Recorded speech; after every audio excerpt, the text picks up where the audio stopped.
Bonjour, je suis Claudia Prolongeau et vous écoutez Crime Story, le podcast de faits divers du Parisien. Décidément, ce sont les faits divers et leurs conséquences qui ont la vedette aujourd'hui. Des restes humains ont été retrouvés sur la propriété. Le préfet de la région Corse a été assassiné de plusieurs balles dans la tête ce soir. Un couple et ses 4 enfants ont donc disparu. L'enquête s'oriente aujourd'hui vers un geste criminel. Chaque semaine, je vous raconte une grande affaire criminelle en m'appuyant sur l'expertise du chef du service police-justice du Parisien, Damien Delseny. Bonjour Damien. Bonjour Claudia. Aujourd'hui, Damien, l'affaire du tueur de l'Oise. Oui, des femmes qui se font tirer dessus sur le bord de la route, des voitures piégées et un tueur qui n'hésite pas à envoyer des lettres aux enquêteurs. Dimanche 23 juillet 1978. Pont-Sainte-Maxence, une commune de l'Oise située sur la départementale 1017 entre Senlis et Compiègne.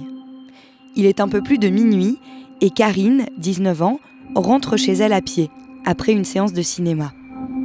Alors qu'elle remonte la rue principale déserte, une voiture Renault 12 de couleur rouge grenat s'arrête à son niveau. La portière du côté du passager s'ouvre et la personne à l'intérieur pointe un pistolet Beretta vers elle. On entend 3 coups de feu. Karine s'effondre. Les voisins, alertés par le bruit, sortent et aperçoivent la voiture partir au loin. Ils se précipitent vers la victime. Au sol, Karine est encore vivante. Par chance, elle n'a été touchée qu'une seule fois, au mollet. La jeune femme est transportée à l'hôpital.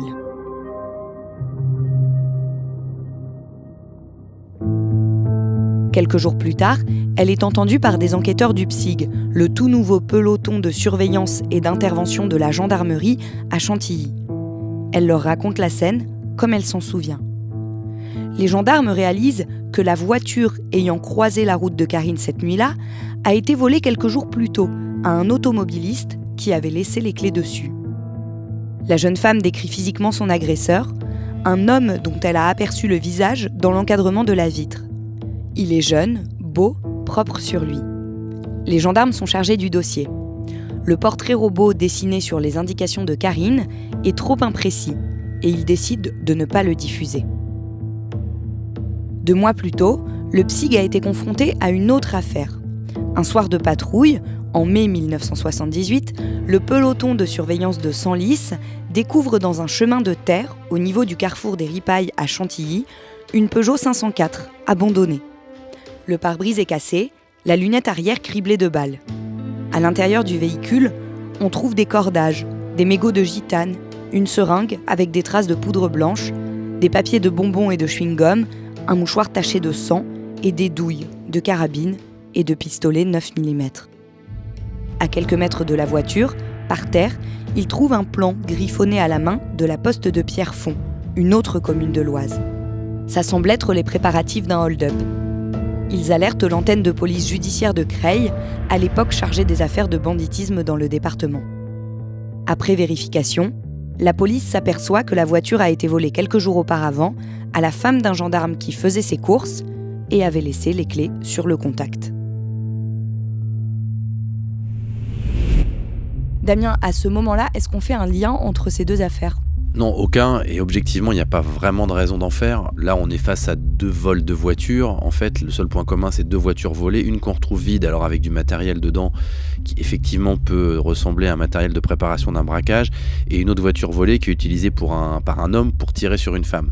Donc voilà, à part le fait d'être dans le même département et d'avoir 2 voitures volées, il n'y a pas de raison majeure de faire un rapprochement entre les 2 affaires. Au début du mois d'août, une nouvelle affaire vient s'ajouter aux 2 précédentes. Ouais, là c'est un gardien de la paix, donc un policier qui remarque devant le commissariat de Creil une Renault 12 mal garée. Elle est la seule qui est stationnée ce jour-là du côté pair, c'est-à-dire du mauvais côté. Vous savez, il y a des stationnements alternés côté pair, côté impair. Donc là, il est un peu intrigué, il s'approche, il regarde à l'intérieur de la voiture, il essaie de l'ouvrir. Il l'ouvre et là la voiture explose. Le policier est légèrement blessé parce qu'elle semble être une bombe artisanale qui avait été fabriquée, on le verra ensuite, avec du désherbant agricole. Donc la voiture avait été piégée puisque dès qu'il actionne la poignée de porte, la voiture explose. Et on s'aperçoit aussi que la Renault 12, elle a été volée 1 mois plus tôt à un agriculteur de l'Aisne qui là encore avait laissé ses clés dessus. Le jeudi 10 août 1978, seulement quelques jours après l'explosion de la voiture piégée devant le commissariat, les policiers de Creil reçoivent une lettre anonyme. Elle est adressée au commissaire Thiéphine et elle a été postée de Pont-Sainte-Maxence. Monsieur, cette lettre est écrite afin de vous fournir quelques précisions concernant la voiture Renault 12 rouge immatriculée 1303 QG02. Le Corbeau revendique d'avoir piégé la voiture devant le commissariat, cite le nom du gardien de la paix qui a été blessé et donne même une preuve matérielle. Dans l'enveloppe, il a glissé la carte grise du véhicule. Le mystérieux correspondant revendique aussi l'agression de Karine, mais surtout, il dit qu'il va recommencer. Une fille de 17 ans qui déambule provoquamment la nuit est une cible que j'affectionne particulièrement. Karine me connaît, mais elle ne pourra jamais faire le rapprochement. Je suis un tueur, et en tant que tel, je vais tuer. La prochaine fois, je viserai le cœur, et non pas les jambes. Cette lettre n'est pas une confession qui mériterait de nombreuses pages, c'est seulement un avertissement. Transmettez-le. Le texte est signé d'un point d'interrogation. La lettre est présentée à l'inspecteur Daniel Neveu, et il tique. Dans la forme, elle ressemble à un procès-verbal.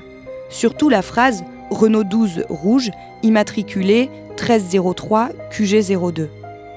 La marque, le type, la couleur, l'immatriculation, c'est l'ordre exact des mots dans une description classique de voiture par un policier ou un gendarme. À un autre moment de la lettre, le Corbeau écrit « Je tiens à préciser que les portières ainsi que le coffre étaient verrouillés ». Verrouillé, encore une fois, est un terme de policier ou gendarme. N'importe qui d'autre dirait tout simplement que les portières et le coffre étaient fermés.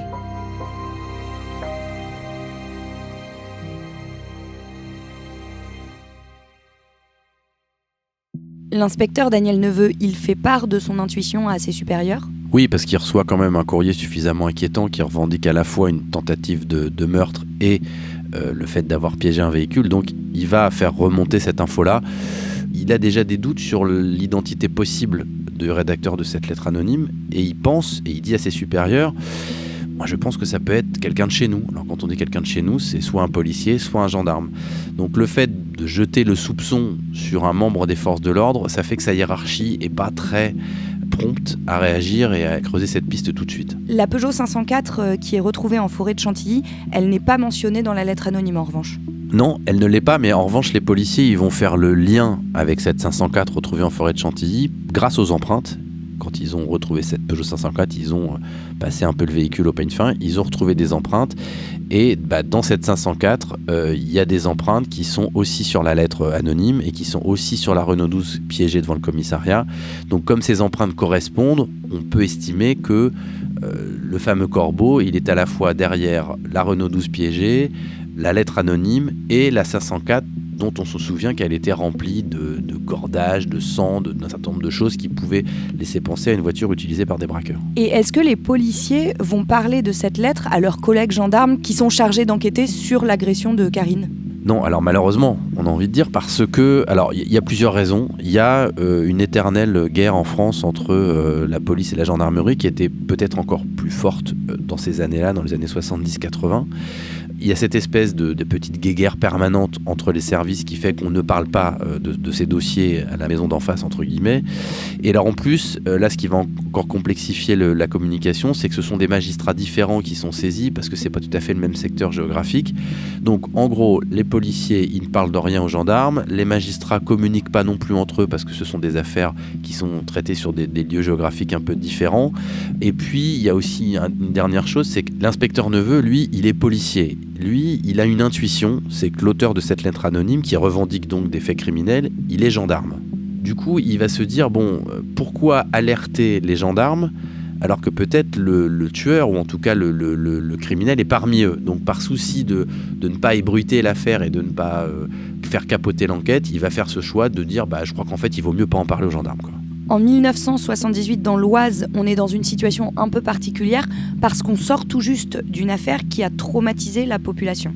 Ouais, c'est l'affaire Marcel Barbeau, qui a été surnommé le tueur de l'ombre. Alors c'est quelqu'un qui entre 1969 et 1976 a tué 7 femmes et un homme à Nogent-sur-Oise et dans les environs, donc en fait juste à côté de Creil, qui est un peu l'épicentre là de cette nouvelle affaire. Alors ce barbeau, il a fini par être arrêté le 14 septembre 1976. Alors lui, il s'attaquait beaucoup à des femmes brunes, et il y avait même eu à l'époque une telle psychose qu'il y avait beaucoup de femmes brunes qui se teignaient en blonde pour essayer d'éviter les attaques. Donc effectivement, là on est sur un terrain où il y a déjà eu un tueur qui s'attaquait aux femmes dans une région géographique très très proche. Dans les 3 mois qui suivent la lettre anonyme, le prédateur de l'Oise ne fait plus parler de lui, jusqu'au jeudi 16 novembre. Ce jour-là, une jeune femme de 20 ans qui circule à vélo à Fitzjams, près de Clermont-de-Loise, est renversée par une Peugeot 504 cabriolet. Elle est blessée. Le samedi 18 novembre, la poste de Sénarpont, à l'ouest d'Amiens, est braquée par un homme rapidement identifié comme étant le même que l'agresseur de Karine et de la jeune femme à vélo. Il s'est enfui à bord d'une Citroën GS, volée, alors que le propriétaire avait laissé les clés sur le contact. L'employé présente dans le bureau de poste au moment du braquage décrit aux policiers un homme jeune, très beau, qui s'exprime avec aisance. Elle sait qu'elle oublie un détail, mais elle ne sait plus lequel. Juste après leur départ, ça lui revient et elle les rattrape sur le trottoir en courant. « Ça y est, dit-elle. Je m'en souviens, il a de très grandes oreilles. » Comme à chaque fois, l'homme a laissé des empreintes. Elles permettent de faire le lien avec toutes les autres affaires. L'agression de Karine, la voiture du carrefour des Ripailles, celle qui explose devant le commissariat et maintenant le braquage de la poste. Dans tous les cas aussi, on retrouve les traces de la même arme, celle d'un pistolet Beretta, une arme automatique 9 mm appréciée des collectionneurs et utilisée chez les gendarmes et chez les CRS. À la fin du mois de novembre, Damien, la voiture qui a essayé de renverser la cycliste est retrouvée. Oui, le cabriolet 504, il est retrouvé pendant une patrouille de nuit par un gendarme du PSIG, là, ce peloton de surveillance de Senlis. Ce gendarme, il s'appelle Alain Lamarre. Alors, cette voiture, elle est retrouvée sur un terre-plein, près d'Ory-la-Ville. Et alors, il y a un de ses collègues, un certain Lionel Carpentier, qui s'avance, il ouvre la portière, et encore une fois, petite explosion. Alors, il ne s'agit pas d'une grosse déflagration, mais en tout cas, le militaire, il est brûlé au visage et aux mains. Et encore une fois, on s'aperçoit en expertisant l'engin que c'est une espèce de bombe artisanale fabriquée avec du désherbant. Alors, on se souvient de la voiture piégée devant le commissariat de Creil. On commence quand même à se dire que l'histoire se répète. Ça commence à inquiéter quand même pas mal les gendarmes, notamment ceux qui patrouillent la nuit et qui sont le plus à même de se retrouver face à des véhicules comme ça qu'on découvre abandonnés ou des véhicules volés. Donc ils vont même développer un certain nombre de techniques pour ouvrir les portes de voitures à distance sans risquer d'être blessés au cas où elles exploseraient. Et quelques jours plus tard, une nouvelle agression a lieu et ça va tout changer. Ouais, alors on est le vendredi 1er décembre, il est à peu près 13h. On est sur la route des Aigles qui se situe juste derrière l'hippodrome de Chantilly. Et là, il y a un homme qui découvre un corps. Ce corps, c'est celui de Yolande Razewski. Elle a 19 ans, c'est une serveuse. Elle a été touchée sous la poitrine par une balle. Alors elle est en train de mourir, elle est en pleine agonie, mais elle a le temps de raconter ce qui s'est passé. Vous venez d'écouter le premier épisode de Crime Story consacré à l'affaire du tueur de l'Oise. Suite et fin de ce podcast dans le 2e épisode, déjà disponible sur le site leparisien.fr et sur toutes vos plateformes d'écoute.